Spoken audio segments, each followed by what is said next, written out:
Okay, before we get started, there's something I got to talk about. Briefly, I want to make this short. I know what happened. That has been reported. If you don't know yet, the Bucks and Tony Khan are going to release footage of the fight, or more likely the attack of CM Punk on not only Tony himself, supposedly, but also on Jungle Boy Jack Perry. Now, I want to make this clear. I do know about it. Sorry about the mic. I just turned it. Is it still there? All right. Sorry. I do know about it, but I'm not going to talk about it until I see it.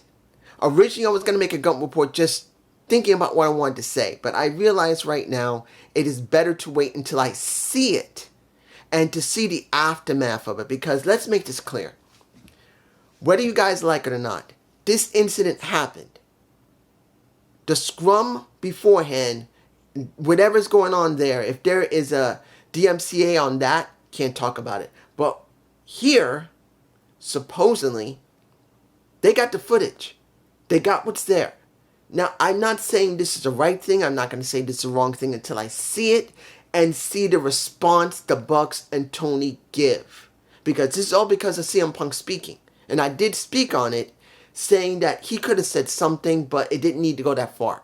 Everyone else is saying, when is he telling lies? It's not the point of telling lies. It's the point, at this point, what does it really give the wrestling business? What does it give AEW? And look what the response is from Tony and the Bucks. Because of what he did, now they want to release footage of what he did then. Now, I don't know how people are going to respond to this. Many people will probably say what they were going to say. I want to see those responses so I can really gauge how the fans are going to respond, how the podcast is going to respond, how the wrestlers are going to respond, and particularly how the Bucks and Tony are going to conduct themselves. Because let's make this clear. No matter if you like what Tony's going to do here and the Bucks are going to do, or don't like it, it's not the point. The response of what they give with that recording is going to define how AEW is going to be perceived from that moment on. By them wanting to do this, they're going to either put themselves in a better position, or they're going to put themselves over a cliff. It's one or the other, how the podcasters, how the fans, and how other wrestlers who either are in the company, who are outside the company, or who are in WWE or any other company, is going to perceive AEW from there. So I'm waiting until I see it. I just had to say that. Now, let's see what we got after Stand and Deliver. If you have not seen my Stand and Deliver review, take a look at it. Hopefully you'll like it. I know it's more than a few days late, but let's make it clear. I had to do night 1 of WrestleMania, night 2 of WrestleMania. I wasn't going to do that. I would have gotten myself burnt out. I would have missed the second WrestleMania because I would have been too tired after I did Stand and Deliver, WrestleMania night 1, then the next day WrestleMania night 2. I would have been burnt out. I didn't want to take that chance. So I did it Monday. We got it here Tuesday. This review. I will tell you this. What we got here literally was a good show. It added on to what we did before Stand and Deliver, on Stand and Deliver, and now what's going forward with the draft. Yes, we're getting another draft. You would think they learned something. Now, people are going to say, oh, it's fine now. Triple H is going to make it right. It's not the point of making it right again, or not. Do we have enough people who are ready and who have been built up correctly enough to make the draft work? That is what people don't want to admit. If the draft can be done with people who have been developed enough and who have just come in that can be developed, there's no problem with it. But one of the major issues we had before was there was not enough people. You had tons of people in the back, but there were not enough people developed. That's the key here. It's not the point that we got tons of people we can work with. It's the point, do you have anyone developed that can make it work? Because you're going to have to shift everybody's storylines to the new show. Either it's going to be NXT, Raw, or SmackDown. They got to be developed at least enough so when they go, that either they're closing off their old feuds or stories or opening up new ones. If they don't do it, it is going to be a mess. No better than Vince, Bruce, or anyone else. I'm just saying. Opening. Let's make this very clear. Roxanne with Lara and a very well endowed Natty, the boat, the best of all time. It wasn't a bad opening. Look, Roxanne wanted to make it clear how she's the best. You don't need nobody cheering now. They should have cheered last year. She was the best. Lara wanted a shot at that title even though she wasn't medically cleared. But then we got Paxley coming to her and curling her hair and saying, look, I'm sorry the way I acted. I'm sorry. And Paxley said, if she can't do it, I'll do it. And she's telling her, don't do that. You don't need to do this for me. And she says, who said I want to do it for you? And attacks Lara. So that means Lara Valkyria and the Paxley storyline has now been ended as friends, and now they will be rivals. Fine. They've been building this for quite a while. I had a feeling that Paxley, Miss Crazy, was going to do a Mickie James with a Trish Stratus. And now we're getting that. Trish and Mickie had their moment. Mickie was a crazy bitch, messing with Trish while she was, if I remember correctly, a champ at least once. And then they went at each other's heads. They're basically going like that. So now we're getting exactly in that position, which is nothing wrong with that. That's 101 storytelling as they've been making it. Fine. So it is good to see they are building into that. Now, let's see what we actually have here when it comes to the first match. Now, this match was stemming mostly off of what happened in Stand and Deliver and what happened in Chase U when JC James and Izzy Dane came in when Fallon and Jordan were now made honorary members of Chase U. And JC Jane wanted to really piss off a Thea Hale and make it very, very clear that all of the craziness when it came to the money loss was because of her, because literally Andre Chase put a big ass bet on her when she was trying to go for that title against Tiffany, and she lost and he had a huge debt. So that's what happened. She didn't take it well and walked her ass off. Now, Chase tried to not glaze over, but tried to make it make sense, saying, look, I made a mistake putting that much on you, but every time I'll always make you first. I will always bet on you, no matter what. She didn't take it well, she walked off. And I kind of wish this had been built before Stand and Deliver so they could have had the match at a signature pay-per-view with JC Jane and Thea Hale. That's the way it looks. That's the way it should have been. But they're probably going to do it at Spring Break-In. That might be it. But that's just me. The match, heels won. But then you look at Fallon Henley. And what we got at that match in Stand and Deliver kind of falls on this match as well, because Fallon basically saved Kiana Jordan. And they lost. And she didn't take it well. So it looks like she might be getting to turn to the dark side. That's what I think. You guys tell me below. Now, what is his name? Devon Evans versus, well, a very equally athletic Scripps. Let's make it clear. I know going to be people say guy is good. He's 19. He's good. Look on YouTube. I'm not doing it. Like I said in Stand and Deliver, whatever he did before means bullshit. No insult intended.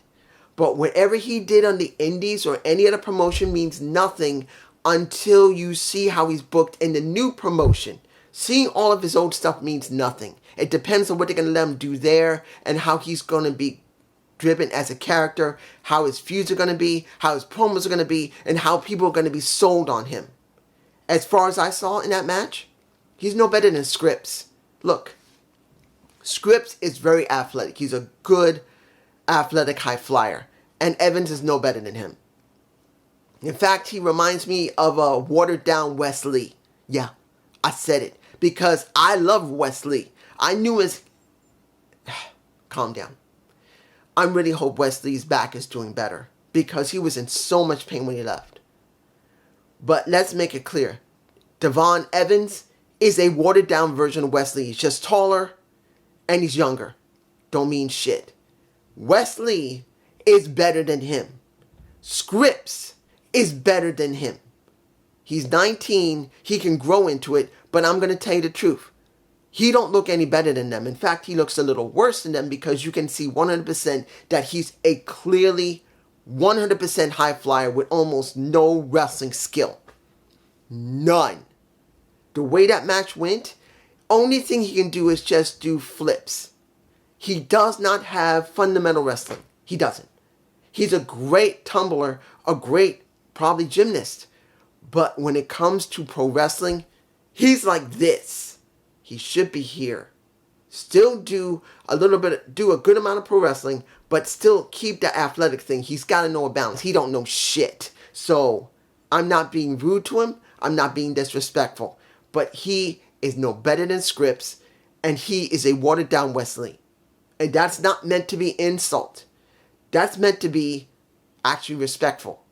Because being less than Wes, because Wes is better than Scripps. And understand, I watched Desmond Xavier for years. I know how he works. He works better than Wentz. He worked better than Trey. He's a better high flyer who knows how to wrestle. And he also knows how to talk, how to hold a character, and even to a certain extent knows how to lead a match. It wasn't great, but he did know how to do it. This guy does not. Scripps, he knows it to a certain extent, but he's just not better than Wes, at least before his back problems. Just saying. Scripps lost, Evans won, but in the end, it doesn't really matter. It depends on what they're going to do with him going forward. Next, the Women's Wrestling Championship. I know I didn't have to say it like that, but I wanted to say it because once again, we got a very good match. What did we get with Lara Valkyria and Roxanne Perez? The best women's match from WrestleMania. Doesn't matter if it was Stand and Deliver, night 1 or night 2. They had the best women's match. It was well built as a technical match. Now, Bayley and Io was a more emotional match that had great wrestling in it. But Lara and Roxanne had a more technical match. I'm going by technical. Here, this was Roxanne with Lara. This is Roxanne with Natalya. You got Lara, who's a good wrestler, with Roxanne, and then you got a very good wrestler with Roxanne. You can see the difference. Now, were there botches in it? Yeah. Did it look a little sloppy? Yes. Like what happened with Lara Valkyria, same thing. But you can tell the difference in quality. You got someone who's been working more than a decade, easily more than a decade and a half, in Natalya, who, let's make this clear, at this point, she will go down in history as one of the best women's wrestlers. I'm just saying. She started as an actual wrestler, not as a model. She was trained, she knows how she does it, and at this point, to be honest, I would rather see her leave the company. I'm telling you the truth. If she went to TNA, she would really make something of herself there. She would be the head of a locker room there for women, 100%. If she went to AEW, at this point, it's still a question of how their locker room was working. Even though with Mercedes Moné there, I cannot tell you that she could make that locker room because Mercedes is going to be the one.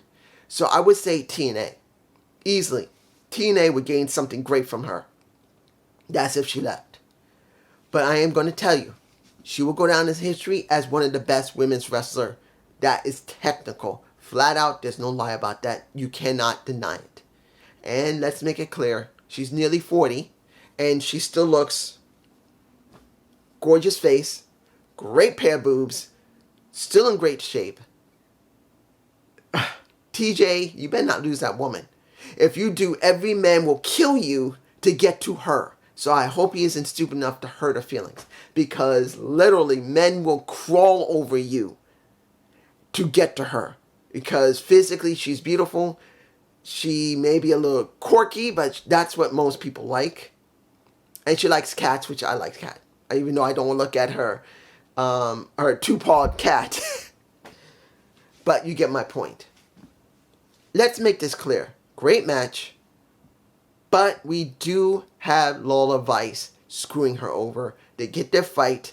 And now this is all going to be about the North American Women's Championship, because now I'm sure Lola Vice is getting involved. So Rika's going to get involved. Ariana Grace is going to get involved. And Natalya will get involved. I'm going to be honest here. The best person to get that North American Championship would be Natalya. It would be her. She should be the inaugural one, because at this point they need a veteran in that position to help to get the women over and give that title prestige, since it's a brand new minted title. If they give it to one of the other women, I will not agree with it. No matter what. I don't want to see Tiffany get it. I think Natalya's the best person for it, but that's just me. Let's move on. Next match. The No Catch crew of, well, they went up against Stax and Crucifino. Let me give it to you like this. I know that I didn't see the match, but I know Charlie Dempsey did go to, I believe it was All Japan Pro Wrestling or New Japan. I can't remember. I think it was All Japan. I could be wrong. Guys can tell me below. I just don't remember because I have not seen the match. He went to another promotion. He wrestled for another promotion. He got himself a big black eye. I don't know if he won, but it was nice to see that WWE is allowing that for now. Like I said, when you see this entire thing, and so many people, I'm going to say this right now, so many people are saying the Triple H era. No, this is the Ari Emanuel era. No matter what anyone says, listen to me. It doesn't make a difference if JD says this, Just Alex says this, Salamanca says this, the Slug Daddy says this, Wrestling Inc. says this, and even Grimm says this. It makes no difference. The era is not about Triple H. He may be producing the show, but he doesn't own it. It is Ari Emanuel who's allowing this. And as long as money is coming in the way Ari is, he doesn't care. Listen what I'm saying. Ari Emanuel does not care how he's making money as long as he makes money. If the wrestling, its storylines, character development, and letting other wrestlers go to another promotion will make more money, he doesn't care. And this is what people don't get. And they never will get it. They're only seeing wrestling. I'm seeing wrestling with the cost of when a promotion is now owned by a company. In this case, a newly formed company that was created in September of last year, which is not even a year old yet. I still say this. I am being skeptical and scrutinizing everything TKO WWE is doing. If JD saw this, says, what the fuck's your problem? You don't want to care about wrestling. Yes, I do. But and you should know this yourself, JD. And I'm not telling someone to tell JD, look at this. He's going to say I'm a clown. Down in my basement. Look, it's paper. I don't got no money. I'm living in a messed up apartment in the Bronx. He's living in Queens. He's got a job doing what he loves in pro wrestling. I'm on disability. I got a budget to deal with. But I'm not stupid. I know the wrestling coming from WWE is superior to what it was with Vince. There is no lying about it. If Vince was still here, the ratings would be terrible. Scripts were being ripped up. People would either been fired already. And everything else would have been tried to be swept under the rug when it comes to Grant. But when you see it as it is a superior product than it was. They got the most highest ratings they've had in decades because of how it's been reorganized. But like I said, it's still being reorganized. It is not owned by Triple H. It is not owned by Stephanie. It is not owned by Bruce. It is not owned by Shane McMahon. It is owned by Ari Emanuel, who only cares about making money. If it is to please the fans, he'll allow it. If more money will come in not pleasing the fans, he will push for it. He will push for it. He doesn't care as long as the money is coming in for himself and his shareholders and the board of directors. I'm sorry. That's the true deal. If you don't like it, tough titty. I'm not saying anything that could not be done by an economist. If a company is owned by a corporation, that company will do what the corporation says. Like it or not. Unless the corporation breaks away and is able to well, not corporation, but the company that is now owned as a satellite company from the corporation finds a way to be able to break itself away, they will do what the parent company is going to tell them to do. I'm just saying. I'm sorry that was a long-winded thing, but we already know the family won. There you go. There's no Tony D'Angelo who's supposed to be taking a break. Out the mud. Let's make it very clear. Brittany Reese versus Miss Parker. I didn't expect anything other than Miss Parker to win. I don't know who Brittany Reese really is. She reminds me a lot of Thea Hill when she first started. Incredibly energetic, incredible amounts of energy. But I don't know what she's doing right now. Amofi, as well as Blade is with her. I don't really know what's going on there. I just don't. They just seem like they're floating. That's just me. Rematch, final match. This is about the Wolf Dogs going against Frazier and Axiom. If Axiom and Frazier lose, they break up. They don't team again. When I saw this, I thought two things. One, it is going to be a very brutal match. They're going to do everything they can for the chicken, well, maybe the chicken and the kitchen sink at that match to make it mean something when Frazier and Axiom won. That was the first one. Second one, and this before I realized the draft was coming, because when I realized the draft was coming, I thought, where are they going to land Baron Corbin? Will he stay on NXT or will he go to Raw or SmackDown? Because we know that Braun Breaker has been signed to SmackDown. So at this point, there's a good possibility he will still be at SmackDown during the draft. He may not switch because he ain't ready 100%. He still needs work, but he will be able to work on SmackDown. That's what I thought. But this is just me. I'm just saying. Now, I know I can talk about Rich Holland. I'm going to leave that alone. I want to see what they're going to develop with him. I'm also going to leave Ibar. I know he talked with him, Obafemi. I know I can talk about this, and there is going to be a match. It's obvious. But I don't want to talk about it yet. I want to see next week if they're going to develop anything. So I'm not going to talk about anything that was spoken, even though he wasn't doing the Viking thing. He had the Viking music, but he was dressed normally. So I'm going to leave it, even though I want to see where they're going to go with this. Will it be at Spring Breakin', or will it happen next week? I'm hoping not. They'll develop it before Spring Breakin'. Finally, if I'm forgetting something, I'm sorry. Let's just make this clear. This is all about the ending of the show. This is about Trick. Trick is the man now. Let's make this very clear. I was right that Trick had something. He just needed to go away, develop himself, so he would get put over by a Carmelo Hayes when the time came for Carmelo to go to the main roster. That is what I said almost 2 years ago, and I'm sticking with it because I have not changed it, because I knew this was going to happen. Even though many people didn't say anything about Trick, they said it was nothing but a piece of garbage. He just talks, he's annoying. Yes, he can talk, but he can't wrestle. I said, let him go away from Trick. Let Trick go away from Melo, and then let him develop himself. And I do believe he could become something, because he's got a lot of charisma. And look what happened. An explosion happened, whooped that Trick, and he got over more than anyone expected. Totally organic. And Booker T going, whoop that Trick. What? Yeah. I like it. It worked. It helped him to get over. Trick Williams had Booker T as his hype man, as Trick was Melo's hype man. It worked great. And now, he puts over Melo, saying he would not be here if it wasn't for Melo. He calls out Dragunov and he asks, hey, one more time. Let's do that dance. I want to go and do that dance one more time to get that NXT title. And you expect Ilya say, hey, I'm proud of you. And he did say that. And you're on top of the world, which he's right. But he said no. He said there are other people that are hungrier than you that deserve the right to go. And he says, who do I got to go through to get back to you? And the thing that got me, that I didn't know if they were going to do this right now. Ilya said, okay, Spring Breakin', I will give you your shot.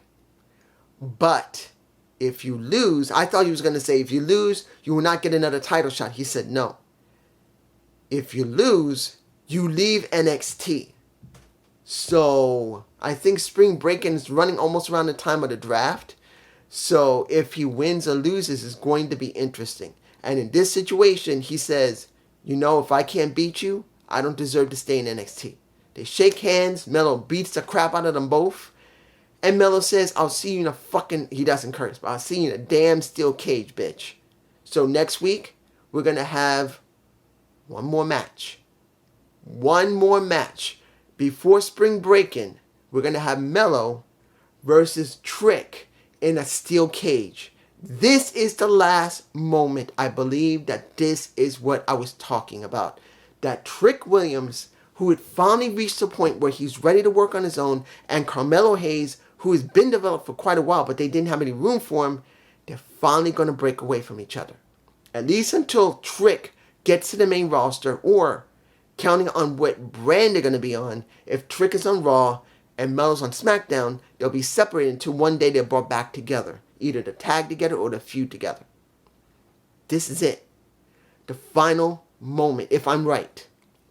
That Trick, if he stays or goes, doesn't matter. I do not believe Carmelo Hayes will be around after this because of the draft. Now, if I'm wrong and Trick wins, he will be facing a Carmelo Hayes to keep that title, which that could be him being truly put over.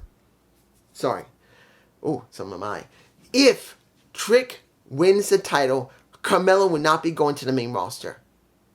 If Trick loses, he will go to the main roster, and Carmelo may stay on pretty much NXT, at least for a little while, until he switches to whatever promotion he's going to go to. In other words, brand promotion of the Raw, SmackDown. It sounds a little confusing because it still is, because we don't know how they're going to do the draft, but that's what we got. I hope you enjoyed this. Peace.